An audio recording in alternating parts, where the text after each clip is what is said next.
moment. Mais oui, si tu prends 3 buts après 20 minutes, c'est qu'il y a forcément un manquement au niveau de la préparation mentale. Je pense qu'on a tapé sur le clou toute la semaine pour ne pas aller dans ce genre de match. Et force est de constater on a failli à ça.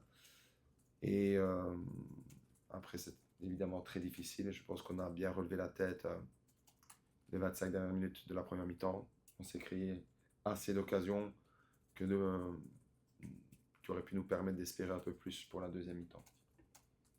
Coach, justement, cette seconde période, elle a peut-être pas débuté comme vous auriez aimé, peut-être avec un peu plus d'intensité, j'imagine. Vous avez fait aussi 2 changements à la pause. Pourquoi comment ça se fait? Comment vous expliquez en tout cas que Monaco n'a pas réussi à revenir dans le match comme en commençant aussi bien qu'elle avait terminé la première?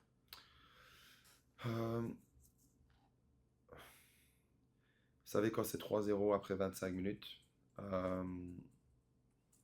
forcément on a envie d'apporter quelque chose à la mi-temps. Alors on termine bien cette première mi-temps, on termine même très bien, on se crée beaucoup d'occasions. Mais force est de constater que à tous les moments en transition, parce que ça a été aussi notre problème aujourd'hui, c'est que toutes les transitions nous ont exposé énormément. Que ce soit un 3 arrière ou un 4 arrière, ça reste les mêmes principes si on ne pousse pas ensemble vers l'avant.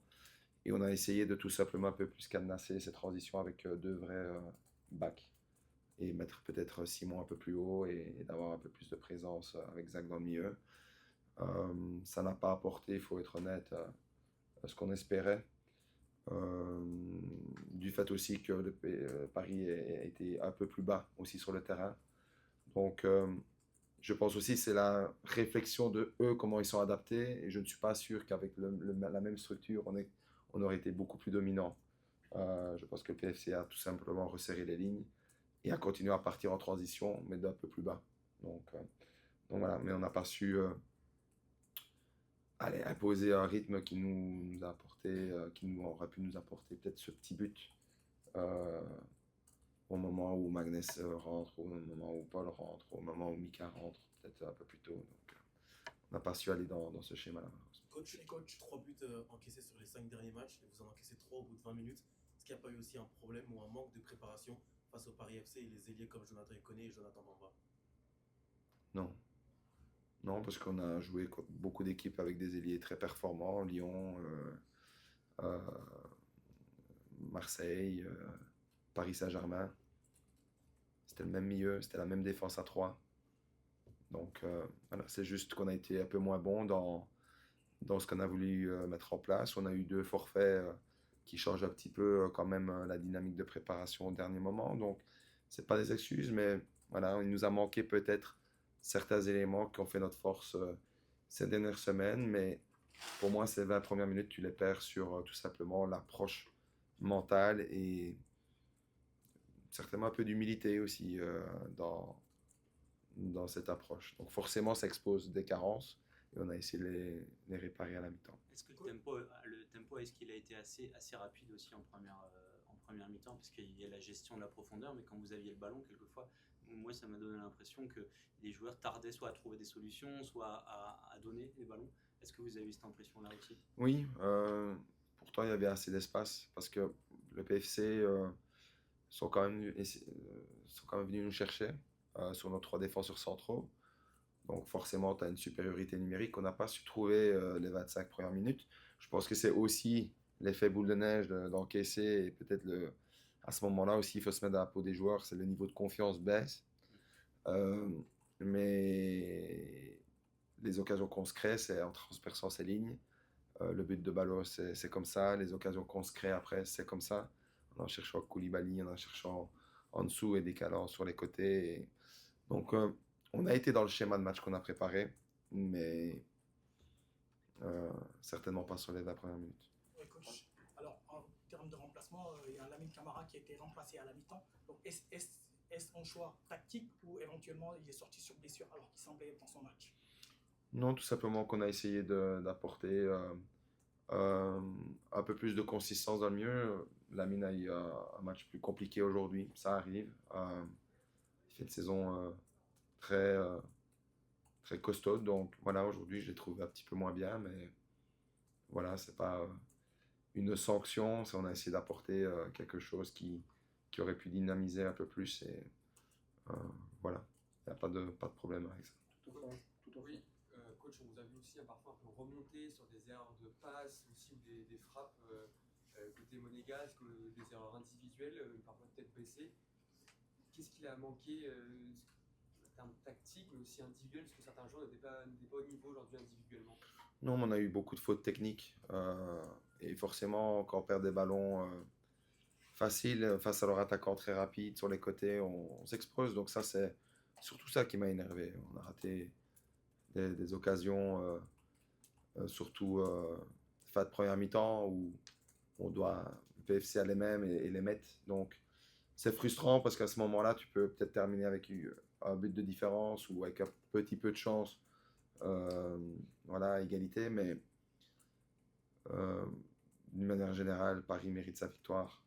Ils ont fait un match plein de réalisme, un peu à l'image de ce qu'ils créaient ces dernières semaines. Et nous, on a été moins sur cet aspect-là et moins sur cette entame de match. Malgré le résultat et les difficultés de vos joueurs à combiner ce soir en face efficacement, on a une belle image quand même, c'est celle de Paul Pogba, l'ovation. Est-ce que ça montre aussi qu'il a encore une importance dans le football français?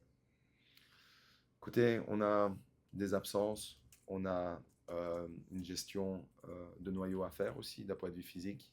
Donc, on voit ce qui se passe à l'entraînement et par rapport au match face à un bloc bas, je pense que Paul avait la capacité d'apporter cette touche technique et peut-être apporter une impulsion. Malheureusement, on prend un but 5 minutes après son entrée et ça diminue peut-être ce qu'on avait planifié.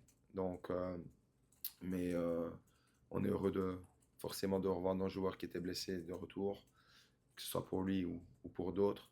Donc voilà, dans les belles images de la soirée, on a aussi un beau parquage de supporters qui était près dès la première minute. Et ça me laisse un petit goût de trop peu qu'on n'avait pas pu leur rendre ce qu'ils nous ont donné pendant tout le match. Donc c'était une belle occasion de le faire et on n'a pas su le faire. Rapidement, mais c'est 3 points perdus, ou ce point perdu en tout cas, c'est un petit coup d'arrêt, notamment dans la course au top 4. Comment rebondir dès le week-end prochain et éviter justement de reperdre des points, parce que les concurrents directs pour la Ligue des Champions, j'imagine qu'ils ont les mêmes objectifs que vous, donc ils vont avancer, et comment rebondir directement? Oui, mais vous savez, pour revenir à cette série de victoires et reparler de déception, de peut-être laisser une place européenne nous repasser hors des doigts, c'est que tout ce qu'on a acquis, et je l'ai dit beaucoup, ça a été acquis à sueur du front et de travail. On a fait une fantastique série, on était certainement l'équipe la plus performante de ces dernières semaines en France et en Europe. Cette série, stop, elle devait à un moment s'arrêter, malheureusement on ne veut jamais qu'elle s'arrête. J'aurais pas voulu qu'elle s'arrête de cette manière, ça c'est la réalité. Mais on doit justement apprendre de pourquoi on a fait toute cette série de la belle manière, pourquoi elle s'arrête maintenant, et de juste continuer à travailler la semaine prochaine et d'être tout simplement prêt à tous les niveaux, mental, physique et tactique, pour jouer contre Auxerre, qui sera un match très important. Coach, rapidement, comment va Alexandre, qui n'a pas pu jouer, et je voulais aussi parler avec vous du pressing sans Golovin, sans Appiouche. On a vu que c'était difficile aussi aujourd'hui de bien presser cette équipe. C'est pas plus difficile de presser, c'est juste une stabilité qu'on a dû modifier. Et avec Golo, c'était juste après l'entraînement, donc hier. Donc ça, c'est pas optimal, mais vous savez, jouer avec un 3 au mieux avec Koulibaly, Lamine et Eladji, qui ont tout simplement rayonné dans des grands matchs cette année aussi, avait tout son sens. En dessous, travaille très bien et à chaque fois très bien rentré ces dernières semaines. Et s'imposait comme un titulaire logique pour ce cas de figure. Et pour moi, voilà, c'est tout simplement des choix logiques. On doit se réadapter, mais on a su aussi faire un super match à Lens sans ces deux joueurs. Donc voilà, un match n'est pas l'autre et il n'y a pas une logique à tout ou une explication à tout. Mais certainement que la stabilité, c'est très important, ça oui. Merci. Bonsoir. Ça va?